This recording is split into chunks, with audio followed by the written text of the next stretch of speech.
Post operative care. So any surgery తర్వాత మీరు తీసుకోవాల్సిన బేసిక్ జాగ్రత్తలు ఏంటో తెలుసుకుందాం. Hi, this is doctor Ramya. I'm an obstetrician and gynaecologist at Apollo re Chennai hospital. Surgery అయిన తర్వాత మీకు ఎక్కడైతే స్టిచెస్ పడతాయో ఆ వుండ్ కేర్ మీ డాక్టర్ చెప్పినట్టుగా జాగ్రత్తలు తీసుకోండి. కొంతమందికి ఈజీగా అంటే అడిజివ్ గా ఇస్తాం, సో దట్ అది 1 వీక్ వరకు డ్రెస్సింగ్ అవసరం ఉండకపోవచ్చు. కొంతమందికి ఎవ్రీ ఆల్టర్నేటివ్ వే, రోజు తప్పించి రోజు డ్రెస్సింగ్ చేసుకోవాలని చెప్తాము. సో డిపెండ్స్ ఆన్ దట్, మీరు దాన్ని ఫాలో అవ్వండి. నెంబర్ 2, డైట్ విషయంలోకి వస్తే డే సర్జరీ అయిపోయి ఇంటికి వెళ్ళగానే too much of non veg consumption, ఎక్కువగా యాసిడ్ ప్రొడక్షన్ అయ్యే ఫుడ్ పెట్టకండి. ఫ్రూట్స్ పెట్టొచ్చు, వెజిటబుల్స్ పెట్టొచ్చు, పప్పు దినుసులు పెట్టొచ్చు, కర్డ్ కూడా ఇవ్వచ్చు. సో ఫుడ్ అలర్జీ ఏవైనా ఉంటే అవి ఒకటి అవాయిడ్ చేయండి. నాన్ వెజ్ యూజువల్ గా 15 to 20 days తర్వాత మేము అలో చేస్తాము.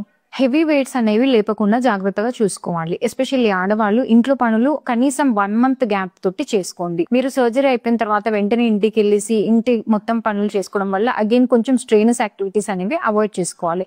దీనివల్ల కుట్ల మీద ప్రభావం పడే ఛాన్సెస్ ఉంటాయి. అందుకే కొంచెం జాగ్రత్తగా చూసుకోవాలి.